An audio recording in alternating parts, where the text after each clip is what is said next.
Brigitte Lahaie, Sud Radio, le Love Conseil. Alors la jalousie, Philippe Arlin, c'est quelque chose de, j'allais dire, presque normal. Hein. Même les animaux, ils sont jaloux. Hein. Oui. Bon. Mais pour autant, est-ce qu'il faut en parler lorsqu'on est jaloux, lorsqu'on a un sentiment de jalousie qui nous envahit? C'est vrai qu'on a tendance à la considérer par quelque chose, enfin un sentiment qui n'est pas noble, et donc on a tendance à ne pas vouloir en parler. Je voudrais juste rappeler que lorsqu'elle est refoulée, la jalousie, elle est beaucoup plus dangereuse parce que lorsqu'elle va s'exprimer, elle va souvent s'exprimer par de la colère, voire un acte dramatique. Donc, certes, c'est mieux de ne pas être trop jaloux, mais si ça existe, autant reconnaître qu'on est jaloux et ne pas nier ce sentiment. Voilà. Donc, dans un premier temps, je crois qu'il faut déjà parler de sa jalousie à soi-même, au moins reconnaître qu'on est jaloux et pas faire comme si c'était pas vrai. Et puis ensuite, je crois qu'il faut oser comprendre de quoi on a peur, parce que très souvent la jalousie, elle va entraîner une émotion de peur, voire de colère, mais plutôt de peur. Et donc c'est pas mal de pouvoir formuler peut-être un petit peu sa peur à son partenaire. Moi j'ai tendance à dire que c'est pas grave de montrer sa jalousie, même si on a l'impression qu'on montre une fragilité.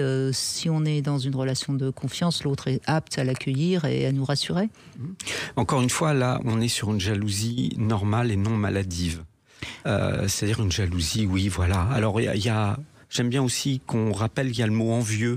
On peut être envieux d'une situation. C'est pas de ça dont on parle. Là, on est plus dans la jalousie dans le couple. Et oui, ce qui est indispensable, c'est de la reconnaître. Parce que en soi, la reconnaître, oui, c'est un sentiment. C'est pas une fragilité d'être jaloux. C'est peut-être une peur qu'on a là qui va générer cette jalousie, parce que peur de l'abandon, peur. Voilà, plein de choses, et c'est bien de le voir. Et d'ailleurs, quand on observe un couple, au général, la jalousie, elle est plus présente au début, quand on n'a pas complètement confiance dans la relation. Oui. Une fois que la relation est installée, que la confiance existe dans la relation, la jalousie s'estompe un peu, normalement. Normalement, il y a quelque chose qui se construit autour de la confiance. Après, on peut se retrouver avec des individus, hommes ou femmes, bien sûr, en fonction de notre couple, qui vont être plus insécurisants pour nous que d'autres et qui vont générer. J'ai beaucoup de patients qui me disent « mais j'étais pas jaloux, mais là, dans cette relation, il y a... » C'est vrai. Voilà. Je suis pas sécurisé, donc du coup, je me fais des films. Et donc, ça dit bien que quand on est jaloux, ça veut dire qu'on a besoin d'être rassuré. Oui. Et si on ne demande pas à l'autre de nous rassurer, eh bien, on risque de l'agresser par des scènes de jalousie. Irrationnelles. Et la jalousie va augmenter. Donc, c'est vraiment important d'abord de prendre conscience soi-même qu'on est jaloux et ensuite de pouvoir communiquer avec l'autre, et voilà. Et puis j'ai envie de dire que la jalousie, c'est souvent provoqué par l'idée que l'autre pourrait nous abandonner ou qu'il pourrait y avoir quelqu'un de mieux que nous, et je voudrais juste rappeler que on a été choisi, donc ça veut dire que quelque part on est l'élu, on peut peut-être se rassurer déjà dans un premier temps comme ça. Oui, mais malheureusement, ce qui est intéressant, c'est que cette jalousie, elle réveille une faille, et qu'à un moment donné, si on veut arrêter de souffrir, va falloir la regarder vraiment et la soigner. La jalousie, le problème, c'est pas l'autre, c'est moi.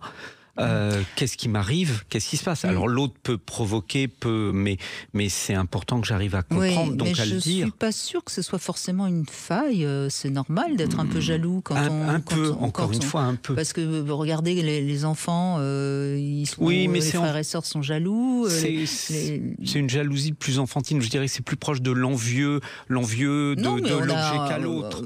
Je crois qu'on a tous envie d'être tout pour l'autre, au sens idéal du terme. Bon, alors évidemment, faut devenir adulte et savoir qu'on sera jamais tout pour l'autre, comme on n'est pas tout pour lui non plus. Mais c'est pas grave de temps en temps d'avoir un petit pincement de jalousie. Le tout, c'est de ne pas le renier, et de ne pas perdre une forme de raison. Quand la jalousie nous empêche de penser de manière rationnelle, là, il faut faire quelque chose. Et c'est une bonne aussi raison d'aller peut-être consulter avant que ça devienne irréaliste et ingérable.